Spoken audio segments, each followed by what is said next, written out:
Love is but the song we sing, fade away we die.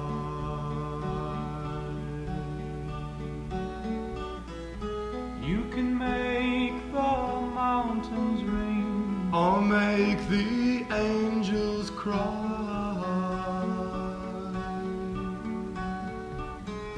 Though the dove is on the wing, you need not know why.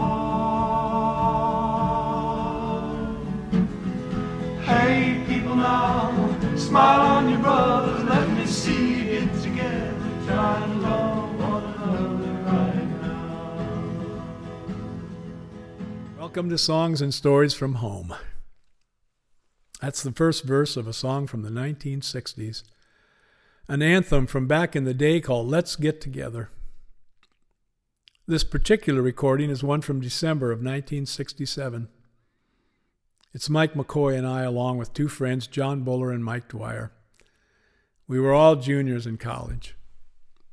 McCoy and I begin the song by trading lines back and forth before combining our voices. That's something that he and I have been doing now for more than 50 years. In this Dear Partner letter, I'll be talking about the early days of a friendship that began on a Saturday night in September of 1965, trading mild insults instead of lines in a song. Dear Partner, we were a couple of small-town kids drawn to the big city and the University of Washington on football scholarships. Back then, freshman ball players didn't work out or play with the varsity. The first freshman practice wasn't until after school started, the end of September. One of my earliest memories from that time was walking around campus a few days before classes began. It was one of those blue sky, late summer Seattle days. President Lyndon Johnson had sent the first combat troops to Vietnam 6 months earlier, and everyone assumed that day the distant war would soon be over. I was down by the Drumheller Fountain, better known as Frosh Pond. Mount Rainier shimmered in the distance. Someone had their radio up loud. Barry McGuire was singing Eve of Destruction. And when the song ended, the DJ said the Brothers Four would be returning that afternoon from a tour of Japan, and we were all invited to come down to SeaTac Airport to welcome them home. The fact the Brothers Four, a folk group I'd grown up listening to and learning from their records, had come out of the Phi Gamma Delta fraternity was a selling point, but not a deciding factor in my choosing to become a member of that living group. The setup in the Fiji House, as it was known, was everyone had their own desk and closet in a room with 2 or 3 other guys, and then a bunch of bunk beds down the hall in what was called a sleeping porch. On the 3rd floor, there was a small cluster of rooms known as the maids' quarters. Each room had a bunk bed, small closets, and a couple of desks. Freshmen shared those rooms with upperclassmen. Fall quarter, the freshmen were mostly football players, and wouldn't you know it, my room was next to yours. Late that first Saturday night, you came back from somewhere I would later learn your hometown, Sumner, and turned your music up so loud there was nothing to do but knock on your door and tell you to turn it down. You opened your door wearing a fedora, cocked at an angle, and a smile that quickly turned into a laugh that I would soon learn was your way of saying, I'm not so sure that's a good idea. Soon the door shut, and I swear a few moments later the music got even louder. You quickly acquired a nickname, the Golden Boy. Besides laughing a little louder and wearing your hair a little longer than most, you also had that walk as well as the look. You also happened to be the quarterback, so it often didn't matter that you could spend as much time getting out of doing something as it would have taken to have gotten that something done in the first place. For some reason, you and I decided to bond by engaging in fierce but never angry wrestling matches. We staged those tussles in what was known as the big room. It was just to the left of the entry hall. Your speed, my bulk. I don't remember us ever getting mad. I don't remember a winner ever being declared. We would just push back the furniture, go at it until we got tired, put the furniture back, and then be on our way. That is, until the Saturday night that changed everything. A few of us were in Mal's room, singing out of a Tom Paxton songbook. Maloof and I were playing our guitars and holding down the melody. Buller was adding a lower harmony. Dick McAuliffe was sitting in the corner, tapping on a desk, smiling and taking it all in. I don't remember anyone looking up when the door opened. We just kept on singing.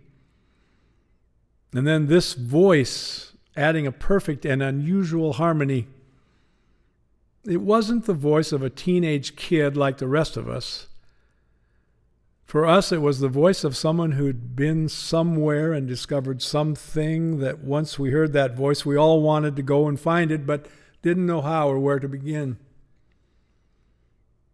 And when the song was finished, we all turned toward the door. It was you, smiling. This time as if to say, "What are you looking at?" McAuliffe finally said all that needed to be said. Huh, he can sing too.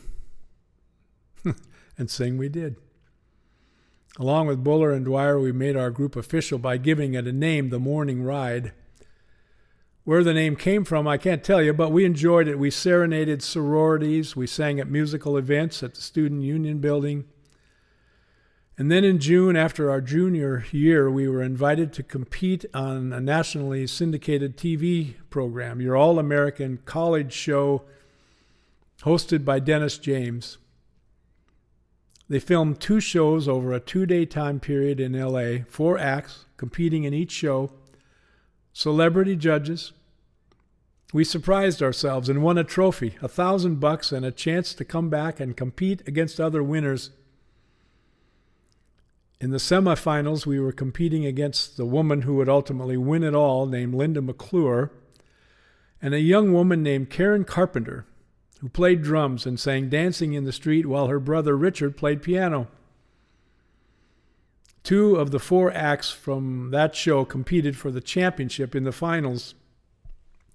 We weren't one of them. If you go on YouTube and search Carpenter's Your All-American College Show 1968, at the end of the clip, we are the 4 guys in UW blazers behind them in the back. A few months later, the Morning Ride auditioned at a ski resort on Snoqualmie Pass. They were going to let us ski for free that winter. And on Saturday nights, they would also feed us, and in return, we would sing. Before we got started, the Brothers Four asked me if I would like to join their group, which I did, which was it for the Morning Ride. And you keep telling me to this day, one day you may get over the fact that I abandoned you and the other guys. It just hasn't happened yet. You've kept saying this even after joining me in the Brothers Four in 2004. Maybe we'll just have to push back the furniture and decide this thing once and for all.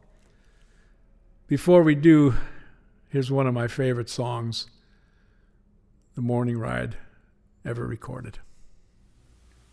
Wise men say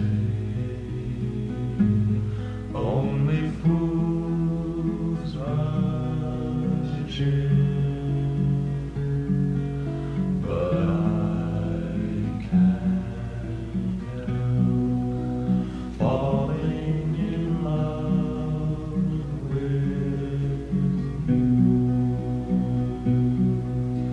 Should I stay? Would it be so wrong? For I can't help falling in love with you. like a river flows surely to the sea. Darling, so it goes. Some things are meant to be. Take my hand, take my whole